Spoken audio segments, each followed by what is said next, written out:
Hi guys, welcome back to my channel. My name is Bricia. If you're new, make sure to subscribe, and if you're not new, welcome back. Today's video is kind of about, I don't know, like being open and vulnerable and just chit-chatting about what's really been going on with me. I feel like I kind of do that, but I hold some stuff back. But anyways, like, I don't even know where to begin. I feel like there's so much I want to tell you guys. And the thing that sucks is I made this video before, but somehow it got deleted, which is good because I feel like when I made it, I was just like very like a little bit of everywhere in that video. So I feel like it's a good thing that, you know, I could remake it now that I'm like calm and everything. But pretty much what inspired this video was something I tried in my acting class recently. It pretty much was like an exercise of teaching us how to be vulnerable. So we had to do a 5-minute story of a time we had to let something go. Honestly, the first thing that came to my head was my previous relationship, which I'm so annoyed. But anyways, that was the first thing that popped to my head. And I really wanted to, I don't know, like, it asked like specific questions that I never really asked myself in the exercise. And I'm kind of answering it on the video. And each of us are watching each other's videos and kind of like analyzing and kind of seeing things in it. I don't know, when I saw my video when I was in class, pretty much what I saw was just somebody trying to hold it like all together. I looked like, in my eyes, it looked like I was just like sad and just like holding it all together. And I could even tell like in the video, like whenever I wanted to cry, I would pause or I would change the subject. And I feel like I'm not, I don't know, like I never went through my problems. I just have the mentality with a lot of things that when things go bad, like I'm just like, you know what, like I'm smart, I'm ambitious, I'm beautiful inside and out, I'm good looking. And then that usually, and I'm like, whatever, fuck it didn't work out, I'm moving on with my life. And that's the mentality I was having these past few months. And I feel like after that class, like even my acting coach was just like pretty much telling me like it's okay not to like, pretty much like not to like be perfect and like hold it all like in, like it's okay to cry and or be vulnerable. I don't know, after that class, like it really like, it was just like opening like a faucet. Like I feel like I was forced to cry, like even though, first of all, I don't even know where all these tears came from, but I just felt like I was so tired of being strong all the time. I feel like that's my whole life, like just to be strong and to be my own hero. But sometimes I'm like, you know what, like I'm tired of being strong. I'm sensitive, and I couldn't get out of bed. Like I've never really seen myself like that in a long time, to the point where I just don't want to get out of bed. And that's where I was at. Like I just was like crying so much, and it wasn't like, there were tears like of I pretty much feel like I had a moment of clarity, and with that came like a bunch of tears, and I just couldn't really get out of bed. Like I just wanted to hide under the covers and just like I was just crying and crying, like under, like just repeatedly, like it just wouldn't stop. Like so many tears, I feel like, that were built up over other things too. Like everything just started pouring out. And I think that whenever I feel sad, like I always try to figure out like what the fuck, like what's bothering you. I never really sat there and went through my thoughts when it came to how it all fell apart. I was just like, I didn't even want to make my mind go there. I was just like, fuck it, like I'm moving on, like I'm not dwelling on this. And that's usually my attitude when something happens in my life. But I can't do that, because then it just stays buried in me. And I felt like I couldn't move forward at all. Like it was starting to neglect things I like, or I'm doing right now, because I just kept thinking about things in my head. And I'm like, man, if I don't really face this and take care of it, then I can't move forward. So I really, like that whole week, I was just like, I felt like I was shedding. Like I was just crying it all out. And it made me see things like, wow, like it made me realize like, why this person's betrayal, like it gave me a different perception of myself, of how I allowed so many things to happen, and how I didn't see it, and like that was my flaw. And it kind of made me kind of look at myself even different. And that was the tough part. I was just really disappointed with myself. forgiving myself was harder than forgiving somebody else, because I know better.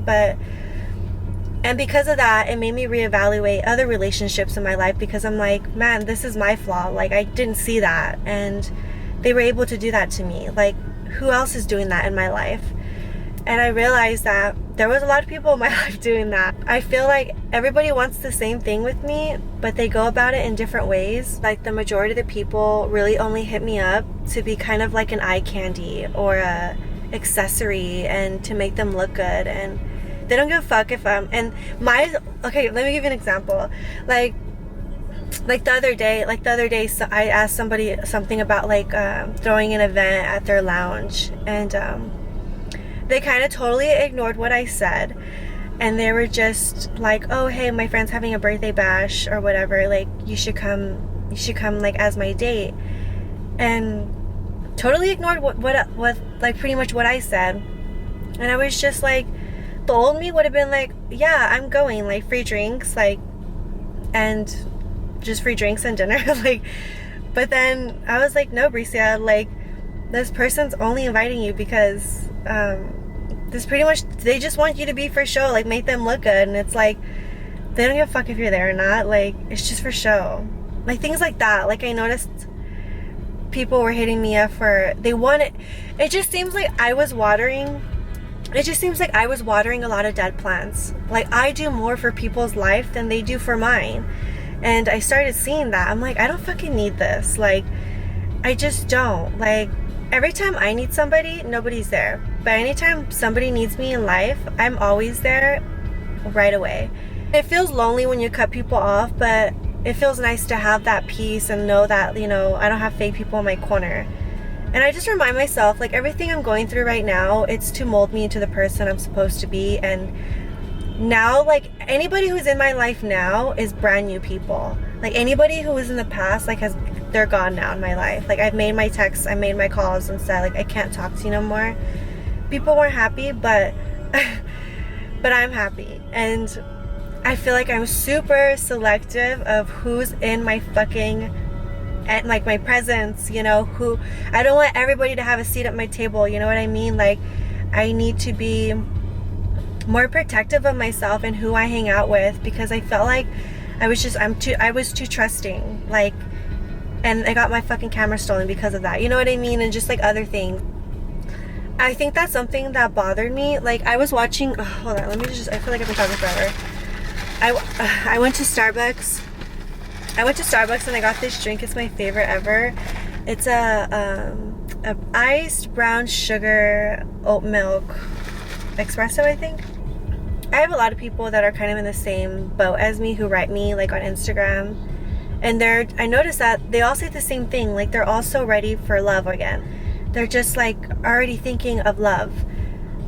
And I just feel the opposite. Like, I feel like I'm in this, like, the most spiritual journey right now, or like I feel like I'm evolving, like I'm shedding. It feels really spiritual. I mean, this new woman, like let me reintroduce myself, you know what I mean? Like, but yeah, and I think that's something that I kept asking myself is like, why do you feel bothered? Like, I remember I was talking to someone, they're like, if you don't want to be with this person, like, why does it still bother you? And it's just like, because I feel so used. Like, I feel really, really used. I feel like chewed up and spit out. It just feels like it's not fucking fair. And I was watching something the other day that I, like, highly recommend to you guys. Jonah Hill directed this film, and it's amazing. It's pretty much about him interviewing his therapist. And his therapist is talking about the tools or the advice he gave to Jonah Hill to help him in life, like life advice. And the things he said were very moving, and I was like, wow, that makes a lot of sense. And just a lot of things that I was kind of going through right now was very spot on that. Like, on the film, it was very spot on. Like, they talked about it, and I was able to figure out what the fuck was wrong with me, because I was like, why do I feel like this, you know? I thought I went over everything that could be wrong, like what's left, like I couldn't figure it out. And then I watched the film and I was like, okay, wow, I figured it out, and I'm gonna share it with you guys. I wrote it down. Like, I love it so much that I wrote it down. Okay, so in the film he was talking about something called the maze, and the maze involves other people. The maze, like, it pretty much wants fairness, and that's what I was that's why I couldn't heal, because I just thought like this isn't fair. Like, I gave someone myself, like, and that pisses me off to say that that person could say they had me. Like, I know it sounds crazy, but it pisses me off. It really does. Like, not only do I have this thought process, but others as well. Like, sometimes we think like, I'll move past it once they make up for what they did, like cheating, betrayal, etc., their action. And you know, sometimes you're never gonna get that sorry, and that's me. Like, a narcissist is not gonna say sorry. And that was my mentality for those past 2 weeks. Like, I was just thinking, pretty much by thinking like that, I'm putting life on hold, and time is moving and it's not waiting on me. And I don't want to sit there with that mentality and just like dwell on it. In the movie, it talks about like how to get out of that thought process. I think it's called Active Love. Anyways, you have to see the movie. It's called Stutz, S-T-U-T-Z. So you guys should go check it out. In the movie, he talks about like life forces, like your relationship with your body, your relationship with people, and the highest one is your relationship with yourself. Like, for body, like, eat right, get some sleep and exercise. And then with your relationships, this is the one that I had a problem with. I feel like the other two I got down, but the relationship one was my problem. Sometimes I feel like I hide myself and I'm like a hermit, and I need to stop doing that.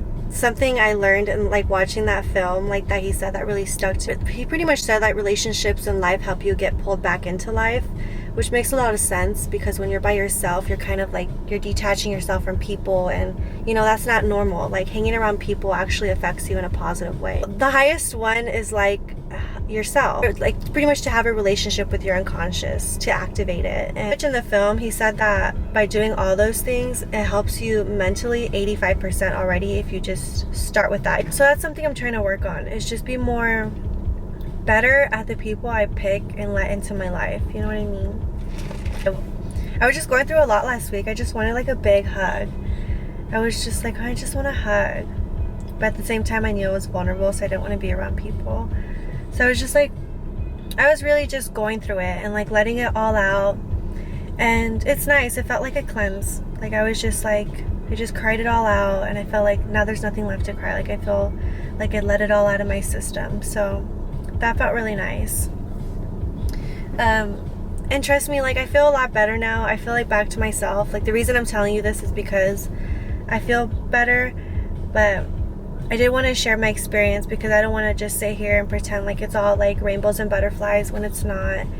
Like, I feel like when it gets around the holidays, I get like this. From like November to February, I get like really in my feels.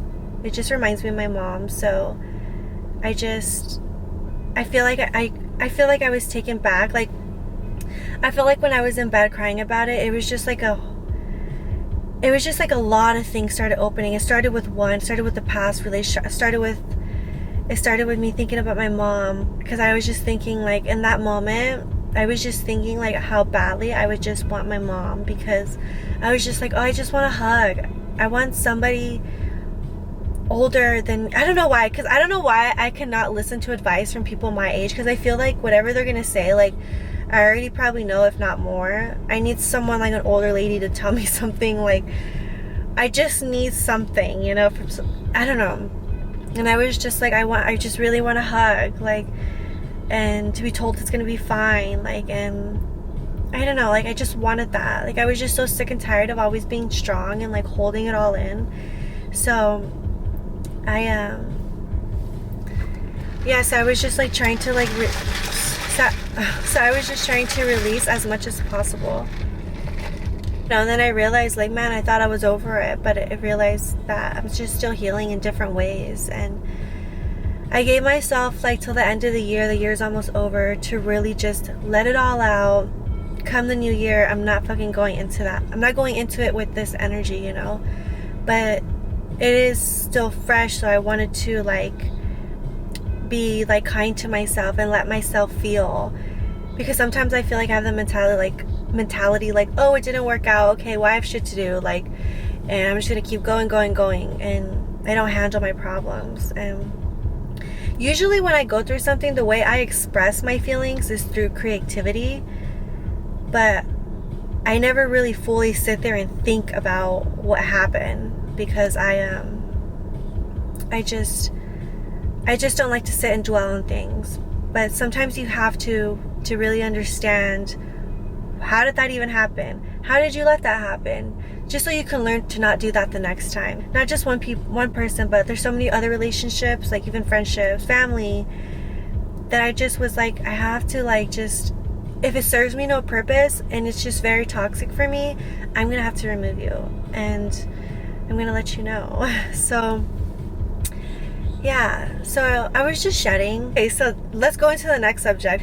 The next one is pretty much the drama with my daughter's dad, which honestly I didn't want to talk about this, but then I was like, I kind of want to, like, I feel like I hold it all in all the time, and it really stresses me out, and I kind of want to let people know like what I'm dealing with, because you know, there's other people that are going through the same situation, and you know, just, I don't know, I just wanted to share it. Let me give you the history of me and my daughter's dad. We were together when I was 15 years old. We were together for about like maybe 8 years, and it's been over now for about like maybe 6-7 years. After my relationship, I feel like people think that I'm gonna be so vulnerable where it's like, oh, like, yeah, I will be with you, or yeah, I will hang out with you because I'm sad and I'm single, like, and no, like, I'm not doing that. And one time he was like, oh, let me take you out and get your mind off things, and I looked at him like family, so I was like, okay. So we go out, so we pretty much go out to this bar and everything, and I'm over here crying at the fucking bar and telling everybody my problems.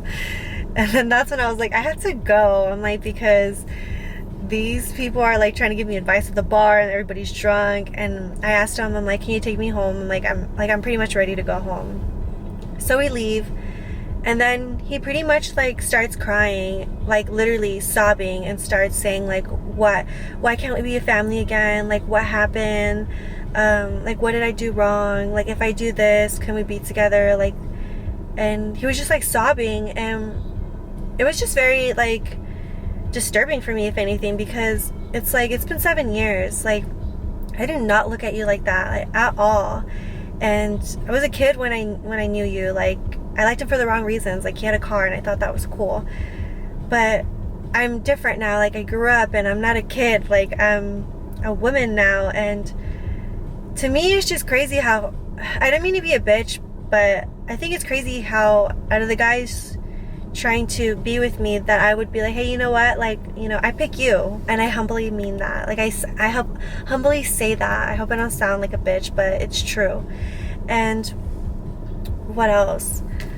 So after that day, I told him that I felt uncomfortable because I don't look at him like that, and it's been 7 years, so I thought he had moved on by now. And I pretty much told him to, like, he should find somebody and move on, and pretty much sorry that I don't feel like that. Like, after that, I was so uncomfortable because I was just like, man, it's been 7 years. Like, how does this person still feel like this? And I don't know, like, every time I'm around him, like, I could feel him looking at my ass and my tits, like, and it's just very uncomfortable. Usually we don't, like, do family things together, like him, me, my daughter, because I just feel like he's inappropriate and we just don't get along. So my daughter had asked me if we could all go together because she likes that. Like, she likes seeing us all together, and she asked me if I would go. And I was like, yeah, like, okay, I'll go. Like, I'll put up with him, you know, to make her happy. So we go and everything, and this is my first time going out with him, like, after, like, maybe, like, a couple months.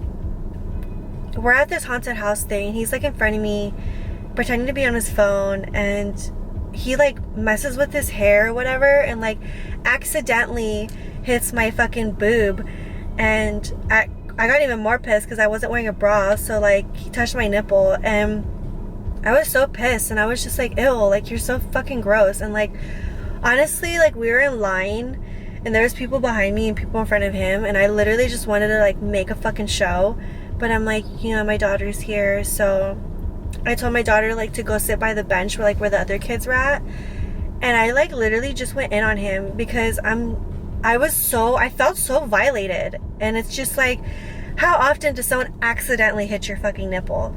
That doesn't happen. So you know exactly what, like, he knows what he was doing. It just really upsets me because I was so upset because I couldn't do anything. Like, I couldn't, like, smack him for it. I couldn't like really yell because I didn't want to really make a scene. So I was just, I don't know, I just felt like I was trying to be lethal with my words. On Halloween, he pretty much thought he was gonna go trick-or-treating with me and my daughter and like my cousin and all that. And I was like, no, after that stunt you just pulled, like, absolutely not. Like, you're not around me. Like, I feel uncomfortable. So I told him, like, next year is his year for Halloween. And this is, like, where the story, like, kind of gets worse. Where it's, like, it pissed me off and, like, it just goes in through, too, and, like, what I'm dealing with. Anyways, so my daughter was, like, a killer clown for Halloween. So we put, like, fake blood on her head, on her arms, like, on her neck and everything. Home late from Halloween. And she took a quick shower and then went to bed and went to school the next day. But I guess she didn't like scrub off the blood right on her neck. And her dad picked her up the next day from school. And then he like sent me this message like telling me like what the fuck happened to her neck. And I was just like, I already knew what he was trying to do. This is what he does. Like, he plays his little games so he could kind of plant seeds. That way when we go to court, he can be like, oh, and my daughter had this on her head. Or I just knew what he was trying to insinuate, and it really pissed me off because I think I was out and about, and then he sends me messages like that, and I was just like, I literally told him, like, shut the fuck up, because I was just so annoyed. Honestly, this is what I said: shut the fuck up, have her take a shower, and stop fucking texting me, because he always texts me. He always texts me when my daughter's not even with me, like, trying to tell me how to parent or what to do, and it's like, it's really inappropriate and just weird. I started blocking his number. And that's what I did that day. I'm like, I'm not going to deal with this anymore. So I just blocked him. And I thought that was that. And then the other day, I was just minding my business and I was editing a video outside. And these two people come up with a clipboard. And I thought they were like Jehovah's Witness at first. But then it wasn't Jehovah's Witness. And they were like, oh, we're here to interview you and your daughter. And I was like so confused. And I was like, for what? And they pretty much told me there was CPS. And I literally lost it. I literally got so upset, which probably wasn't a good look, but I was just so like, this guy's fucking deranged. Like, and that's what worried me. I'm like, this guy, because he can't get what he wants, he's literally trying to tarnish my life, get court stuff involved, even if it means getting my daughter involved, because they were trying to question her. Like, he doesn't care. Like, and it really got me upset. And I asked him, I'm like, well, who sent you? Like, who sent you here? Like, someone must have made a report or something. And they're like, oh, it's anonymous. So then I told him, I'm like, well, I'm gonna call her dad right now, because if it's regarding our daughter, then he needs to know, like, he's the other parent. And they were just so adamant about me not calling him. So I was like, okay, so then it is her dad. I pretty much told them that I'm not going to do an interview. They're not going to interview my daughter, because I'm not going to have my daughter go through, pretty much we're all not going to go through this fucking bullshit ass game because her dad is like bitter. This is like so low. Like, this is scary. The limits he's going to now, like things he's doing now is just like, this is really scary. And I pretty much told him to get off the property or I was going to call the cops. And I told him that I was going to get a lawyer. And I was just really like, it was a Friday, so I couldn't do anything because the day was already over. Come Monday, I literally put an order of protection on him and they granted it. And I filed like sole custody because we already have joint. But I filed sole custody because I know he's neglecting her. I know he put stuff in her head. I've caught her in many lies before, and she's told me that she's lied because her dad tells her to lie to me. And when I'm trying to raise her to be an honest woman or just have certain characteristics as a person, like I'm trying to raise you to be a certain way, and then she goes to her dad and her dad teaches her the opposite, like it confuses her.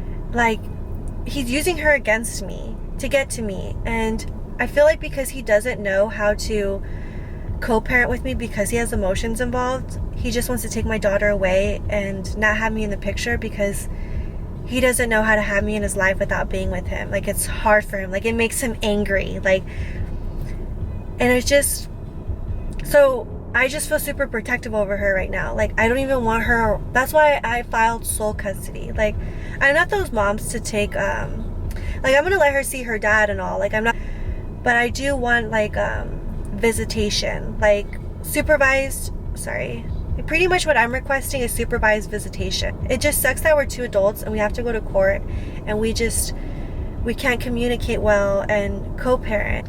I just really feel like this person is doing their best to really comfort my life, like ruin me. I literally, when I saw that CPS paperwork or like them come, I was just like, fuck that, like fuck this, like this guy is literally going so far to even get law involved. It's scary that someone's mentality can, it's like an obsession at this point, and this person's doing whatever to get to me. And that's why I filed an order of protection, because at this point, if I'm being honest, I don't feel safe. Like, I don't feel safe because I just feel like for someone to be feeling like that after 7 years and to put paperwork on me, try to take my child away because you don't get what you want with me. And yeah, you're fucking weird. Like, that was also weighing on me. I was just like, man, like, people out here are fucking crazy. Like, and it was stressing me out. But then I thought about it. I'm like, you know what? I'm not gonna let this stress me out. Whatever, like, what, I'm gonna go to court. I'm gonna present them with everything that I have, and I really feel confident because I'm a good mom, and I'm not gonna let him stop me from hustling for my dreams, reaching my dreams, stop me from going to California, because all those things are still gonna happen, and I'm not gonna let anybody get in the way, especially him. And he doesn't even stand a chance in my way. So, and I'm not gonna go in with like aggressive, like, honestly, I'm just gonna kill him with kindness, be honest, and I just have the best interest for my daughter and just explain my concerns and hope for the best outcome. But sometimes that could be scary when you're kind of, when it's in the life of somebody else, like your life, and something about that makes me very, like, it stresses me out because it's absurd to me. Like, but I know this is a long time coming, because if I don't do it now, it'll be done in a year or two. So I'm like, everything happens for a reason. Like, I wanted to go to Cali, so this is happening now. Maybe this will help figure out the situation once I go too, because I'm gonna throw that in there as well. It stopped there, but not only that, he kept on going. I was just like, you know, whatever, I'm not gonna let this get to me. I'm gonna get a lawyer, and because I don't want to deal with all this myself, you know. So God, it's getting dark. I have to turn the light on. I'm gonna end it soon, guys. I have to go get this turkey. But what else was I gonna say? And then, I don't mean to be negative. Like, this is why, like, I'm like, I just feel like so much baggage I need to clean up, because I don't want this in my life. You know, I just want positivity.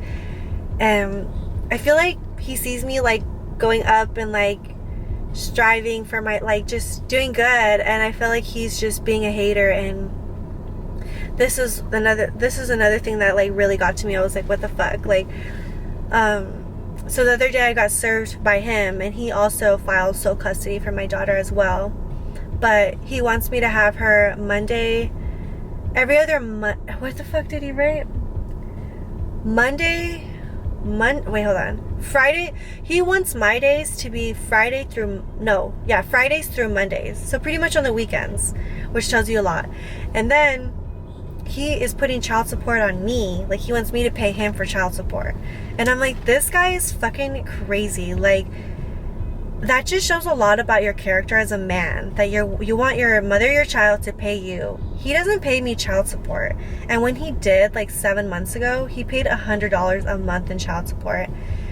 And he hasn't paid nothing for the past 6 months. And I never said anything, because I'm like, I'm not gonna bitch about $100 a month, and you know, I don't need that. Like, I've been on my own. So the fact that he's coming for me for child support, I'm like, geez, this guy's such a loser. Like, you see me progressing in life, and I'm doing it with no fucking parents. Like, this guy was spoon-fed, so he doesn't know what it's like to work for something and to make nothing out of something.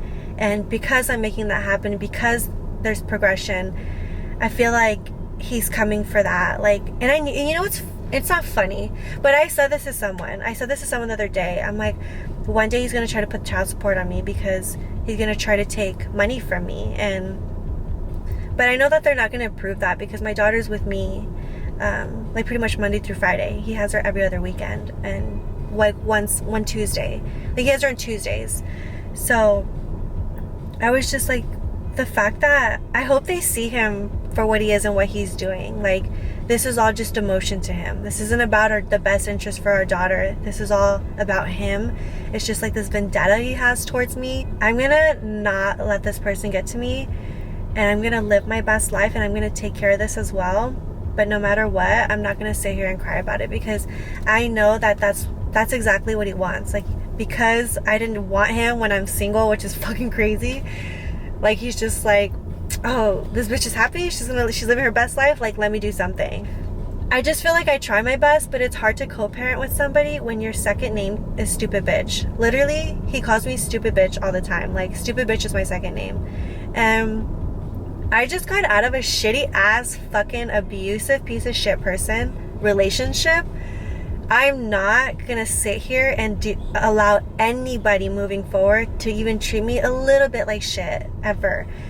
And that's why I was like, that's why I went and I got an order of protection. And they pretty much said, like, if you talk to her by text or anything not regarding your daughter, we will go to your house and arrest you. And since then, life has been so much more peaceful. No, like, it's just like, why are you so upset? Like, who treats the mother of their child like that? Like, only a little boy. Like, so immature. I guess the moral of the story is, be careful who you have a child with. And, you know, if you dealt with this yourself, please let me know how your outcome was. Or, like, I know it's not funny, but sometimes I laugh when I'm, like, under stress.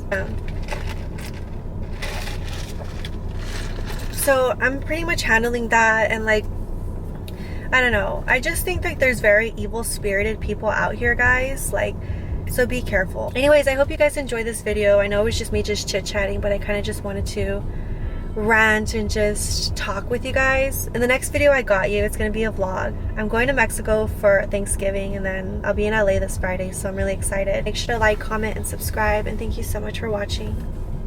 Bye.